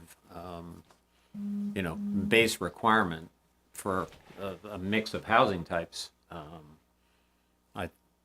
I don't know. I get the sense that that's sort of, at least in part, where we're heading. That's not to say that the density bonus business goes away entirely by any means, but. But it doesn't necessarily have to even be apartments. It could be small houses on small lots, which there seems to be a desire Yep. for, but never the right type of situation for people to actually build or developers to build. A lot of times they'll go from single-family homes to, we're doing something small, they're going to townhouses, as opposed to smaller, more modern homes. It's hard to mandate rental versus ownership. I mean, there's an awful lot of things that start off as rental and become something else. Legally, what we've been told is that we regulate the use, Right. not the type of ownership. Right. So Like, if- it's none of our business is the way I always see that question. It's interesting to know what the developers, where the developers headed with it, whether he's selling it all or whatever, but it's Yeah. really not part of it. I mean, I assume small individual homes is problematic because if you're also pushing energy efficiency, I gotta believe multiple units is gonna be a much more efficient, much better use of heating, cooling than a bunch of individual homes, small footprint homes. Generally, that's true with the more modern building techniques and the push in the residential building energy standards. Every 2 years, they ratchet up, headed towards net zero homes. That becomes less of an issue, but there's certainly efficiencies that are gained with multifamily dwellings. Talk to Alan and Nancy Norris. That's the reason why they were interested in doing them, because they are less expensive to build, more less costly to heat, and all those kinds of things. But it's not that we need just one type. It's that we need a mix, and we want to make sure that we achieve the vision within our growth area for a vibrant, dense, economically sustainable community. Not the same vision that we would have for the rural parts of town, but still an important vision. Anyways, that's the housing chapter. Can I just make one other comment? Yeah. Sort of 2 points. One reason we changed the town plan the last time and added inclusionary zoning is because Alex, despite all his asking the different developers to include affordable housing, none of them did. And the inclusionary zoning at least got something, but as we're finding out, it doesn't really get to where we want to go. The other issue, and I don't know which board or how we do it, but the concern of the Affordable Housing Committee is making sure when developers come in, they're actually building something that meets the need, whether it's senior housing, affordable housing. And I mean, I agree with Ted, you can't say, sorry, you can't get a permit because you're not doing what we want, because we can't make you do it. But our goal as the Affordable Housing Committee, you know, and we're going to meet with Ben Avery in our April meeting, is try to have them see that they might get this through quicker if part of their project meets some of these needs. But like you're discussing, does it need to be a regulation, or is it just you try to convince them to do that? That's the hard part, because we could go through another 10 years and still not have housing that's affordable. So that was chapter 2. Chapter 3 has several action items that your board is tagged with. I won't belabor them, but I will walk through them briefly. So within the village area of the land use chapter, we have 3 action items that are noted up here. And some of them are fairly straightforward. You know, we're looking to preserve streetscape patterns in the existing village core. And we want these new sort of greenfield development areas to create vibrant streetscapes and not just be ho-hum, lifeless. Dead ends, yeah. Yeah, dead ends, cul-de-sacs, places where people aren't really welcome or aren't likely to go. We're also looking to see new development be designed with public transit access points and supporting infrastructure. And this is a action item that says require, and that's why the Planning Commission and your board is tagged with this, because you can't require it if it's not in the regulations. So the Planning Commission does need to take some action on this front. The regulations currently do require bicycle parking facilities for developments that create new parking lots over a certain size, but that's really it. So pay attention. Perhaps in the coming years, the Planning Commission will tweak the regs to give you some more authority to compel transit stops or the like. It doesn't mean that you can't talk to a developer about that in the interim to say, hey, it looks like you're in a good place for transit. Have you thought about this? Conversation's always possible. And then this last one is regarding our green spaces within and adjacent to the village area. One of the things that the Planning Commission heard again and again that makes Hinesburg special is that we do have a nice little village, but that it's connected to the rural areas around it, trails and fields and agricultural enterprises and the like. And so as you see development come in those areas, we should be seeking to preserve those connections. And it's a difficult thing to sort of specify in a regulation. So it's just something to bear in mind as you're thinking about master plans and what's happening at the edges and whether those connections are still there. I think a good example is the Thistle Hill project that you reviewed back in 2007 and was built out over the next 4 or 5 years after that. That project was on the edge of sort of the village area, and there were connecting trails on the Russell property, and that developer saw it as an advantage to have trail connectivity, and through your process, easements were granted to the town, trails were constructed by the developer, everybody won. So, and, you know, just having the conversation and having that in your mind is a good thing. In the rural parts of town, you have your first top priority action item. And this is one that you already do, but it's good to, you know, bear in mind. And you're the only entity listed, DRB, that's it. So guide development so as to minimize impact on ag and forest operations, retain tax abatement, program eligibility, etc. These are right in your regs. So the rural area design standards talk about this, and I think all you got to do is pay attention to those regs. Mitch will make sure you do. I think the next batch are similar. Yeah, there are another 5 or 6 in the rural areas that are saying sort of the same thing. Just to refresh your memory, we want to make sure that we are, when we're doing development, we're preserving access and rights of way so that agricultural and forestry operations that might be behind a development or next to a development will continue to have access. And then these 2 top priority action items are straight out of your regulations. So just keep up the good work, looking at primary resource areas and secondary resource areas and ensuring that developers respect those. It's easy in the primary resource areas because the regs say stay out of them. You can cross them if you have no other way to get to where you need to go, but otherwise stay out of them. It's harder on the secondary resource areas. The regs say minimize your impact. What exactly does that mean? Does it mean 10%, 1% impact? It's not specified. You have been given discretion to have that be a conversation with a developer. So just, you know, bear in mind it's one of our top priorities. So, you know, be cautious when a development says it needs to obliterate a certain amount of ag soils or, you know, this much of a wetland or a wildlife corridor. And make sure that, you know, due consideration has been given to all other alternatives before you go there. This is an interesting one that we haven't been doing, but it's been in the plan for a while. Let's get this to work again.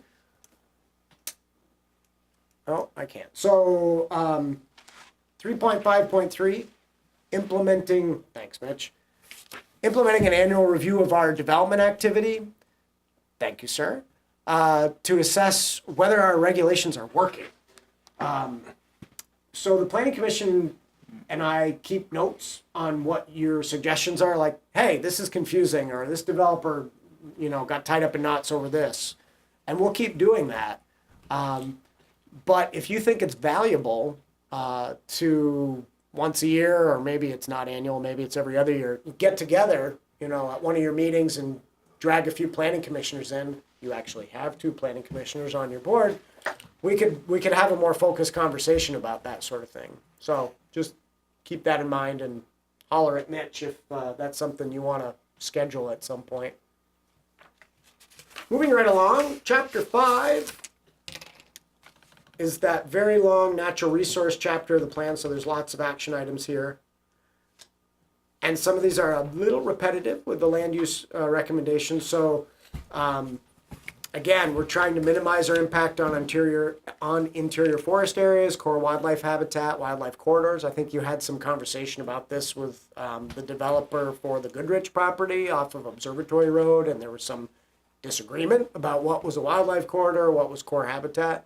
So those are important conversations to have. It's not that our maps are always 100% precise, and so sometimes you need to have a conversation. You need to have a developer provide additional information, and sometimes you have to say no.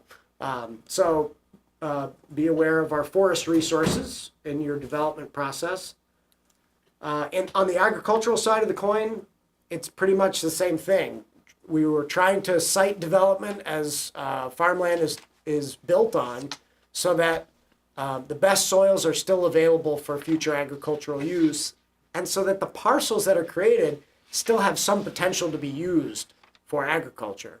Tough. Farming is not a growing industry the way some are.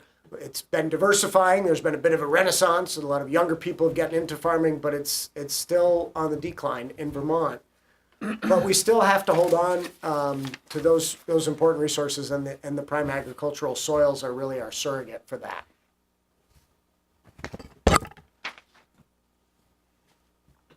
I believe our regulations already have right to farm language in them in the rural area design standards, so you can look to those there. And it's been our practice in developments that are next to farms to require that to be inserted either on the plat or in deed language. So it's just something to bear in mind.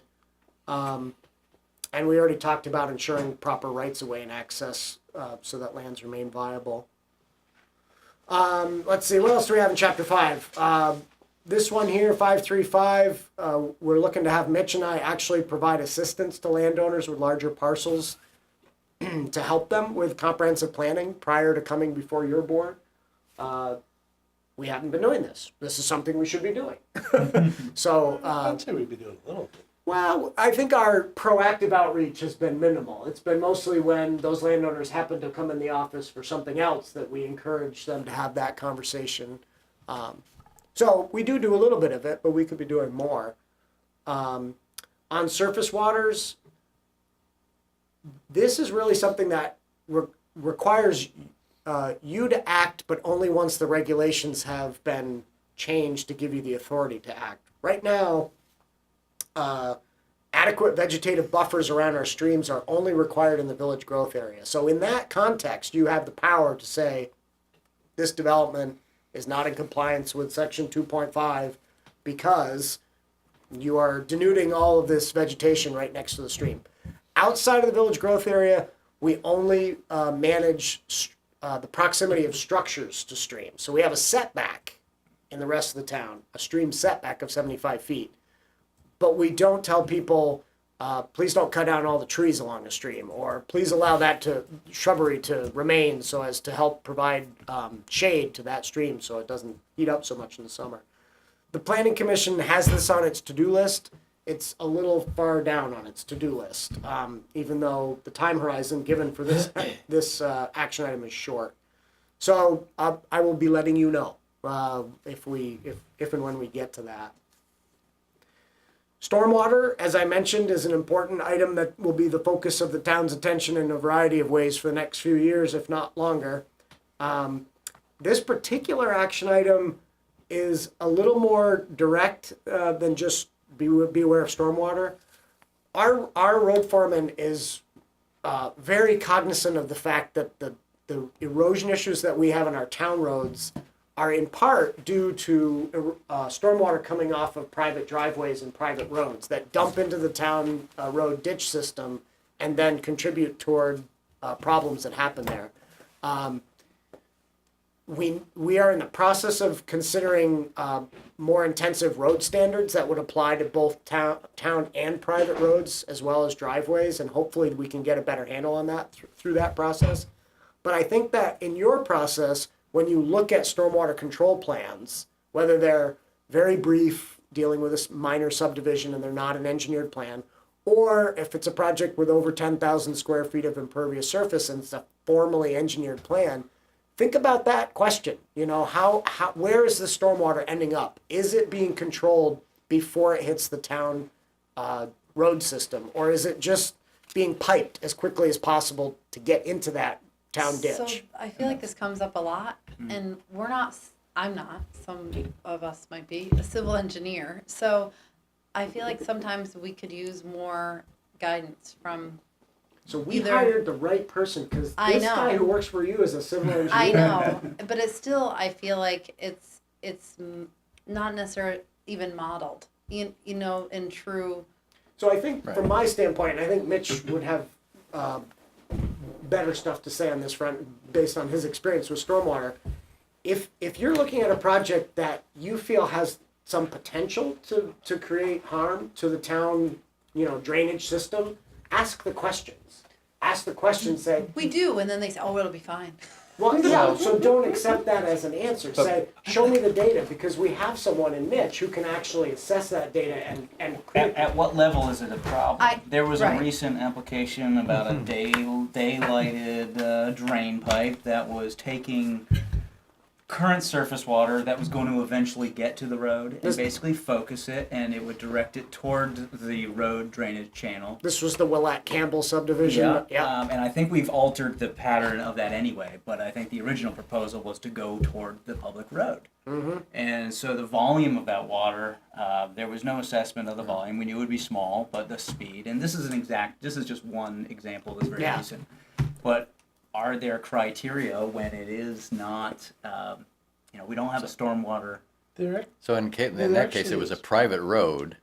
They had a stormwater plan, and I kept trying to get them to contact your engineer that developed your stormwater plan and tell us what the water volumes are that this ditch can handle, so that we can assess whether or not and I was trying to get the applicant to tell us how much water was going into the ditch, so that we could assess whether or not we were exceeding the limit of the road stormwater plan. And all we got from the neighbors was, we have a stormwater plan, and the applicant never, and we ended up routing the water the other way, so it just sort of went away. But the other thing I'm thinking of is kind of across from Iroquois, there's the Giroux or something development that looks like it could bring a lot of water down and into the Richmond Road, and the Richmond Road is already a steep incline. We've always just kind of looked at it as like, once it hits the town ditch, it's like an infinite sink, and we never consider it. But we don't have, like you have on a subdivision, you have a detailed stormwater plan of the water movement in that subdivision. That's what it would be nice for the town. But we don't have that for town ditches. Road foreman to weigh in on these projects and say, if there's already a baseline concern, that there already might be higher capacity. I can tell you that Mike Anthony, as our road foreman, he's not a stormwater engineer. He doesn't have data with regard to the capacity of all of our town ditches. It wasn't designed. But given that this is an action item in the town plan, I think it would be a good idea. At least he could say, I mean, I don't know all the roads. At least he could say, this road is experiencing difficulties, baseline, you should be more cautious on this project because we're worried. That happened on the McGlen subdivision, which then came back for revisions under a new owner on the corner of Pond Road and so we didn't let it dump into the ditch, right? And in that project, they were rerouting water that didn't today go towards Pond Road,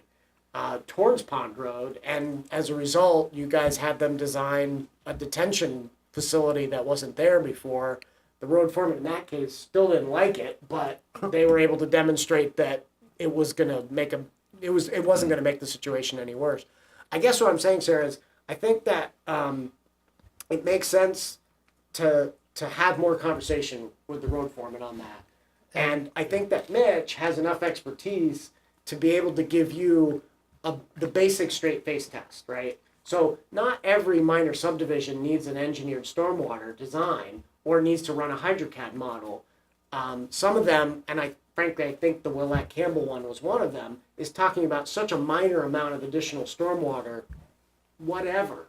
Others are on steep driveways or proposing development on steep slopes. They have long expanses of those new impervious surface, and those are ones where Mitch is going to say, we really should get some modeling on this. And actually, the thing is, the regulations do have, besides the size limits in terms of new impervious areas, there's also the development on the steeper slopes, and that's really where you have to have a real consideration.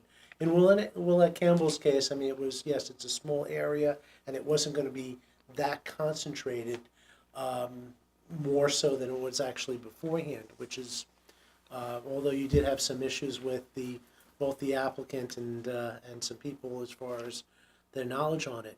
But following up with what Sarah happened to mention on that, it's not something I really thought too much about, but I could say for any development going forward where there's going to be any type of increase of stormwater going into a town road, I'll definitely give the road foreman a call and discuss it with them.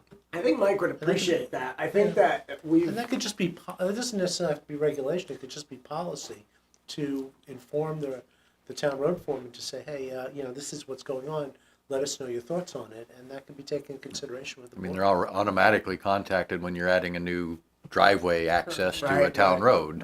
Right. So almost, I'm gonna say 99% of the time, if you have a driveway access to the town road, you probably have some water coming off that driveway. I mean, it could be sloped the other way. I was but- thinking the development, was it Sleepy Hollow? Somewhere there was a property that was pretty close to there, that was also a pretty steep drive, it was a new house. Sherman Hall. Sherman Hollow at that, right. But the interesting thing there was it was Right. actually On the draining way in to the other Subdivision. direction. It was draining away from the road. Okay. But, Yeah. And I So think are there some- state regs that tell, so there's places where you see they dig out a ditch on a hill and they replace it with, big stone, Yep.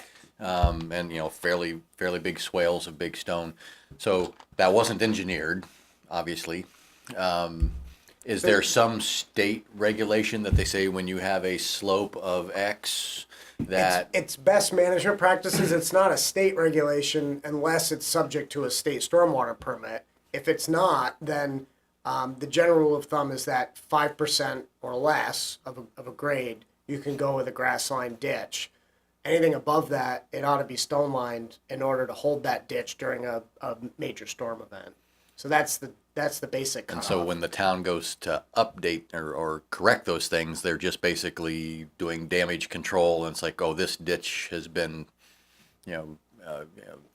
significantly bad in storms over the last year.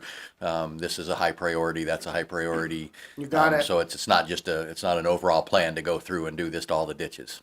It's about to become one, though. This municipal general permit for roads that the state is requiring all towns to get is going to compel towns to identify which of those ditches are eroding every other year and to remedy that. So what has been for a very long time been exactly what you said.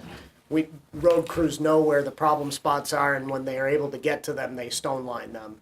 But they're taking the town, they're not sending a state engineer to look at your roads, they're gonna take the town's word that this is okay? Yep. I mean, they're going to be the state permit has a series of standards that have to be met, and that's one of them is when to stone line versus do grass line ditches.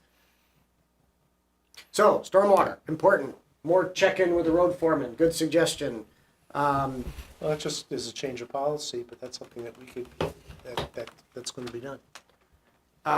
Moving right along, groundwater, consider low well yield areas in the review process. We do that for you.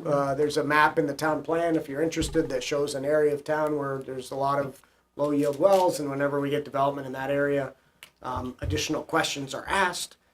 Wetlands. So this 581 says require wetland delineation when new development is proposed near potential wetland areas. Wetlands are listed, at least in the rural area design standards, as a resource area. You can't know that you're minimizing your impact or avoiding them unless you know where they are. So this is for you as a board to say, looks like you might be close to a wetland, you better have that delineation done. Obviously, when the wetland area is clearly separated from the proposed development area, the delineation is probably not necessary. And avoiding impacts to wetlands when possible. So, same idea. Finishing up chapter 5, there are a couple recommendations regarding wildlife habitat. And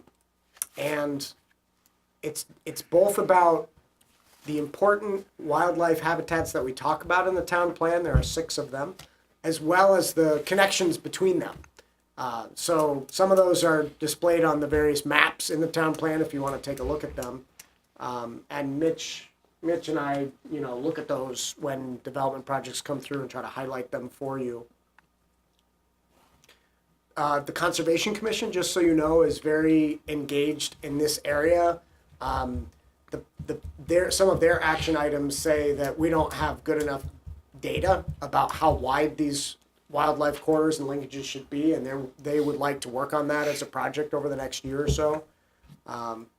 So hopefully we'll have some better data for you in the coming years. Chapter 7, traffic. There is a very specific action item, 7.1.4.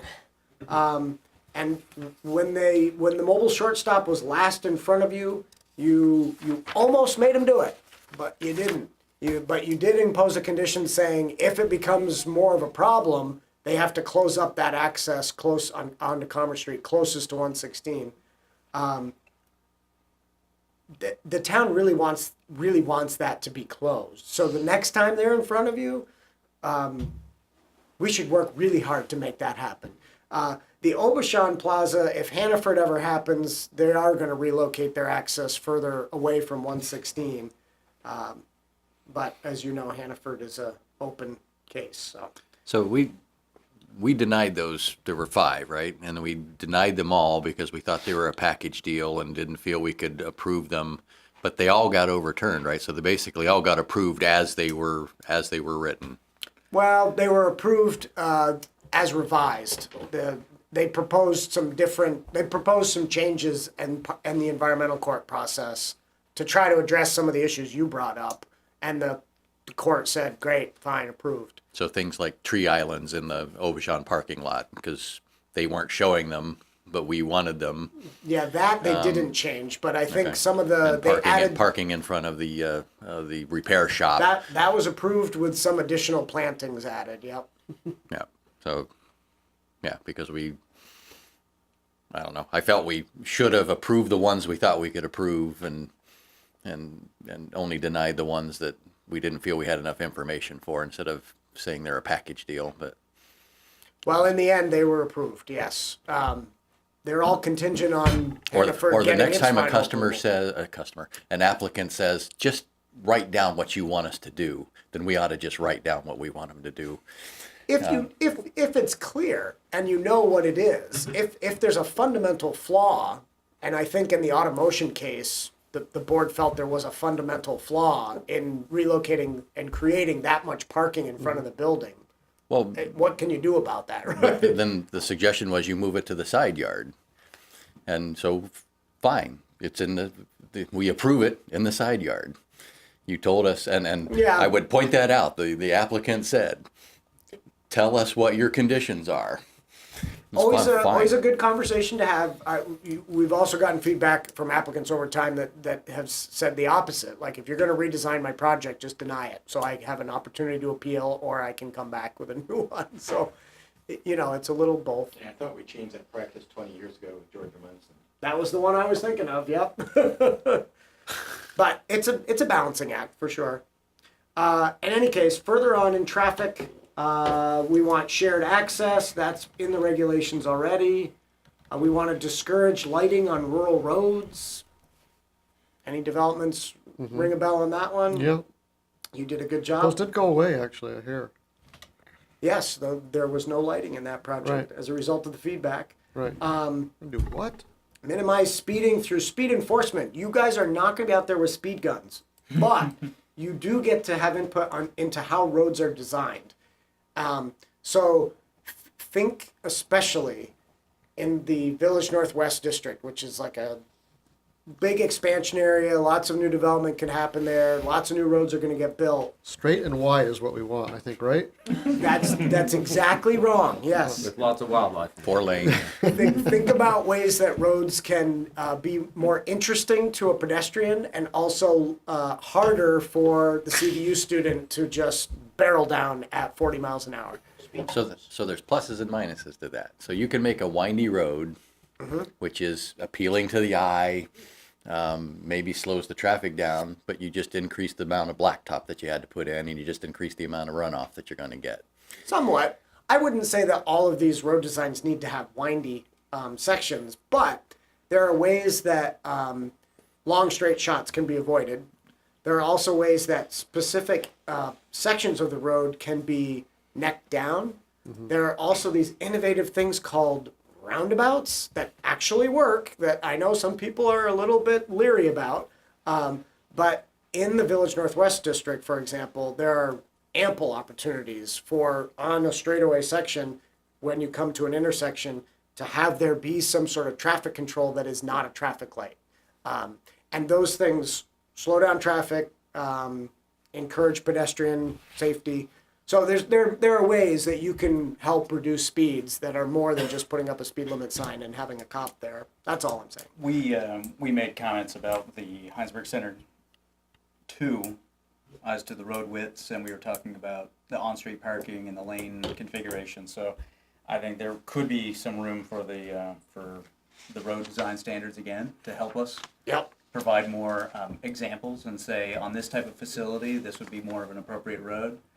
And then I was remembering back our field visit to Williston. Yep. And there were some of the roads were surprisingly wide. Right. But the presence of intersection bulb outs as well as some on-street parking, some of them had a feeling of lower speed. Well, and remember So there something were were some back alleys in that development Yeah, the where parking the garages parking were was behind, and it yeah. effectively was a road, Right. but it didn't feel like it. It was much narrower than that. So there's a lot of different design elements that can be utilized to reduce speeds. What else do we have I here? think some of those wider ones also had the bulb outs that created parking on the side. So it kind of had, in some sense, the feel of a wider road standing there, but driving, since you're going from bulb out to bulb out. Right. If you have a short block length, your visibility is the kind of a narrow intersection at each time. Yeah. There wasn't a lot through traffic on those, if any, though, as well, right? When we were, I don't think they go anywhere. I mean, they're little developments that come around and come back out again, aren't they? The ones we saw in Williston anyways. Some of them, there was that main road that went from 2A over to Route 2 as well. That was one of the roads we walked on. And as most that, of them was just serving the residential, Yeah. I think. Yeah. So 3 action items left in the energy chapter. The first one is encourage plantings that maximize solar heating in the winter and provide shade in the summer. That would be deciduous plantings. It's not all about evergreen trees, trying to screen things so people don't have to look at them. And then bike paths, pedestrian walkways, mass transit. We've talked about this before. We want to encourage those things. So can I again pipe up around transportation demand management is something that I think we could have stronger words in the policies to basically try to support or create more opportunities for them to share costs where appropriate, whether it's maybe a car share or something else to bring to Hinesburg. So you're the expert in this, John. Do rural communities like Hinesburg or Richmond or Huntington do much in the way of that? If all the development happens in the Northwest, there could be some rationale for it. But I think for definitely, it's not consider bike paths, walkways. I think we need to ensure that the town plan, they have all those infrastructure listed, so we need to enforce the town map, right? Yeah. And it has all that infrastructure in it. Anyway, I think there's so some go there's beyond some, that I to- think there's some to go other- beyond that is yeah. that maybe not just fund just the facilities that are in your own backyard. Other ways to support that. Some density in one location may not have the need for that sidewalk right outside their house, but pay for some of the infrastructure in the town area. Definitely a planning commission discussion on that, if we need to modify the regs in that regard. Although it seems that there could be one, like a public infrastructure item that could possibly be used for greater density in the listing. It could be interpreted, I believe, in that particular way. Yeah, Hypothetically. depending on what the infrastructure is that they could help provide, yep. So that might be one way of actually implementing something like that. Mm-hmm. Although, as Giving Ralph more of a mentioned, it's very likely that the planning commission is gonna tinker with these density bonuses, both how much you get and how they work. But right now, you can only work with what you have, so we'll see. So, sorry that took so long. That's it. Those are the 33 action items that your board has been tasked with. some of which are just regs. You know that and last some one we didn't talk about? Yes, utility lines underground. Barring site limitations that make underground utility lines impossible. Right now, I think there's some It kind, says like, yeah, like there's it's, some kind of fuzzy standard yeah. about unreasonable or something like that. which people have come to us and said how it's so costly and, Yep. you know, it would mean tearing up the road or blasting through a ledge and Yep. pulled on our We've only heartstrings. granted either one or two waivers. It always comes up, and it seems like we ought to just have it. Shall. Yeah, we ought to just. So here's what it says. Underground location in the regs right now. Prohibitively expensive. Shall be located underground throughout the subdivision unless deemed unreasonable and prohibitively expensive. So Yep. you're right, it's not Everyone impossible. says, it's- everyone says it's prohibitively Yeah, expensive. it's unreasonable. Yes, but as, $7,000. but as Greg noted, you've held the line for the Yeah. most part. I think when you've granted the exceptions, you appropriately have said, is there going to be a negative aesthetic impact, that as a result of it as well. And if that can be mitigated and there's this really difficult, site limitation, then yes, there's a way to grant a waiver, or not a waiver, but a way to allow above ground. But you think maybe the planning commission should tighten that up a bit? It always seems real subjective. Yeah. Well, and I think what Uncomfortably we hear, subjective. what we hear a lot is, can I just put in one pole? Like the power's on this side of the road, my land's on this side. Can I just put one pole in, drop the power, and then go underground? So it might be good for the planning commission at some point to address that specific instance, because that's the one I Well, hear. the one thing mostly. is the foreman says that you can't dig across the road. If it's got fabric in it, yeah, he doesn't but want people, boring, I'm told, has become quite Common. common. but more expensive than a straight trench. And more expensive than a pole going across, I'm sure. But, Well, yeah, but the question either way. is unreasonable. It's Now, not. mobs right next to us, they had to bore under $7,000, but we made them do it. Mm-hmm. Yep. Moles. So, I would encourage you to hold on to this, maybe just give it a read through once more time before you, put it in the mental shelf. And if you have any questions about any of these, or other aspects of the town plan, feel free to talk to Dennis or Rolf, they helped write it, or talk to me. Okay, thank you. That's good. Thank you. Yes, thank you. We look forward to the regulations that come out of it. Yes. Well, also know that the planning commission did just forward the housekeeping set of regulation changes to the select board. So, depending on when the select board gets around to acting on them, I'll be back in front of you with some training on updates to the regulations, many of which you actually suggested. What are the priority items for the planning commission? Right now, Yeah.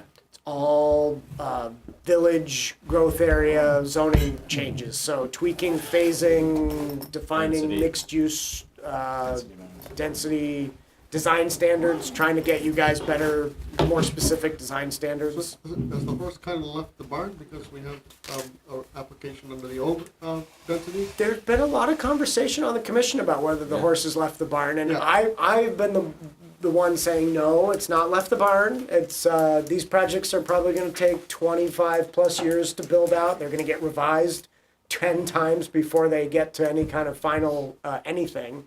Yeah, but they're still grandfathered into the old. But they're not. None of them have preliminary plat approval. And our legal counsel says that a sketch plan approval does not vest you in a set of regulations. It's not until you get to preliminary, so. We have a lasso. Has that Lasso, been, has that whatever been, you call it, has around that the been horse. adjudicated? Is that a fact or a theory? That is a fact that is a fact, yes. That has been adjudicated at the Supreme Court. Okay. And I was of the mind that it was the other way around, that you vested a sketch, and we were schooled on that by our town attorney, and not Bud Allen, a different town attorney. So, So we have a preliminary plat application in front of us. Who is our town attorney now? So we don't have a town attorney right now, in case you're curious, since Bud ended his service. Stitzel and Page. Yeah, we right? we Isn't tend it to on be this using stuff? Land Stitzel, use? Page, and David Fletcher, Ryan. but we have not like entered into a contractual relationship with them yet. There was a desire to put out an RFP, and with the town administrator shuffle that's happened over the last couple of years, it hasn't happened yet. But we tend to use them. You will be seeing a legal opinion from them Yeah, I was on the interested. Hannaford Okay, decision. That'd be very helpful. Yep. Move to adjourn. Second. Yep. Thank you. Thanks for the pizza. You're welcome.